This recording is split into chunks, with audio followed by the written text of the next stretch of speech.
Hello RBC 12th biology में अध्याय 8 खनिज पादपों में खनिज पोषण। सबसे पहले मुख्य टॉपिक देखें तो सबसे पहले हम पढ़ेंगे पादपों में खनिज पोषकों की आवश्यकता के अध्ययन की विधियाँ। इसमें 4 विधियाँ हैं: पादप भस्म विश्लेषण, बालू संवर्धन, जल संवर्धन और वर्मीकूलोपोनिक्स।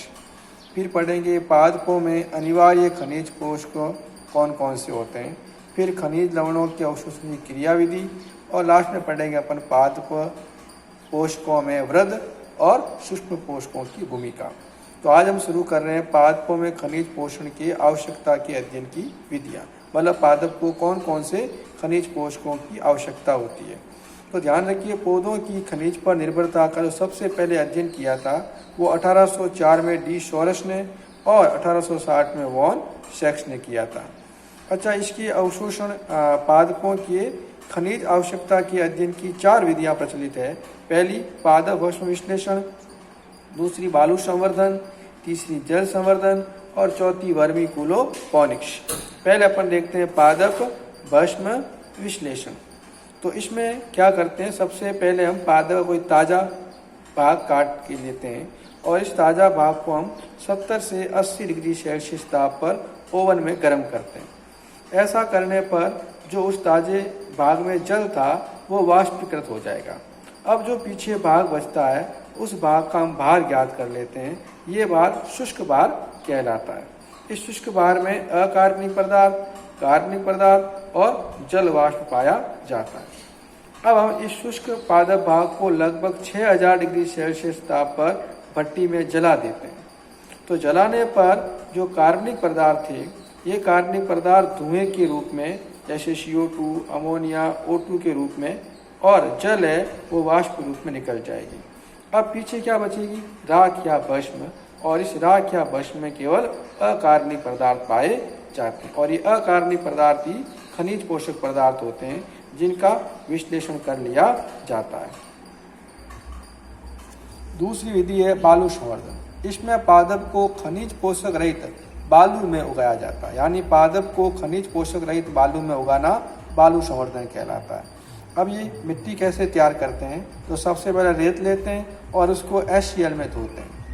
HCl में धोने पर ये बालू कहलाती है निर्जमीकृत बालू, और ऐसा करने से बालू खनिज पोषक रहित हो जाती है। अब इस बालू को साफ पानी से धोकर सुखा दिया जाता है और इसमें पादप उगाए जाते हैं। इस निर्जमीकृत बालू या खनिज पोषक रहित बालू में उगने वाले पादप 2 प्रकार के होते हैं, नियंत्रित पादप और अपूर्ण पादप। नियंत्रित पादप में ध्यान रखिए, उस नियंत्रित पादप में जो पानी दिया जाता है उस पानी में सभी खनिज पोषक दिए जाते हैं, यानी सभी खनिज पोषक के घोल वाला पानी दिया जाए तो वो नियंत्रित पादप कहलाएंगे। अपूर्ण पादप में क्या करेंगे, एक या अधिक खनिज पोषक की न्यूनता रखेंगे, कमी रखेंगे, यानी बाकी सब खनिज पोषक देंगे, उसमें एक या खनिज पोषक कम कर देंगे। तो इसके कारण क्या होगा, न्यूनता के लक्षण पैदा होंगे। उस खनिज पोषक की कमी से पादप में लक्षण पैदा होंगे। इन लक्षणों का अवलोकन कर उस तत्व की उपयोगिता का अध्ययन कर लिया जाता है। तीसरी है जल संवर्धन, जिसे हाइड्रोपोनिक्स भी कहते हैं। इसमें पादप को जलीय विलयन के घोल में उगाया जाता है, मतलब मिट्टी में ना उगा करके जल में उगाते हैं। इस डायग्राम द्वारा देखें अपन, इसमें एक पात्र लिया है और इस पात्र के अंदर ये जलीय विलयन भरा है और इस जलीय विलयन में खनिज पोषक भी होते हैं।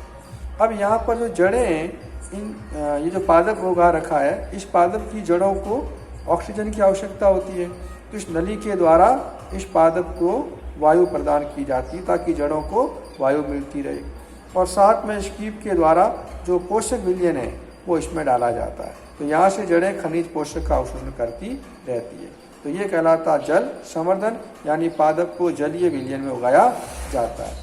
अब आइए वर्मीकूलोपोनिक्स। तो इसमें क्या करते हैं, पादप को वर्मीकुलाइट नामक खनिज पोषक पर उगाना वर्मीकूलोपोनिक्स कहलाता है।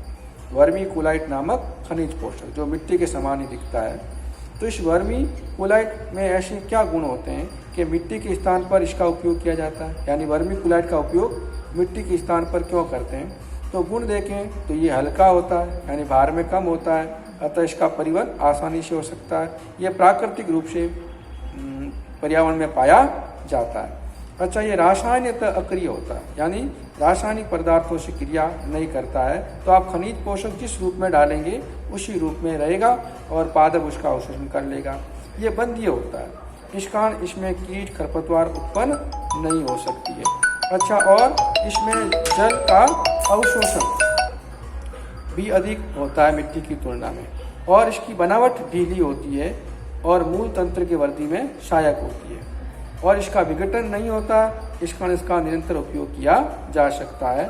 और ये ऊष्मा रोधी होता है, इस कारण अधिक गर्म नहीं होता है, उसका तापमान सदैव नियंत्रित रहता है।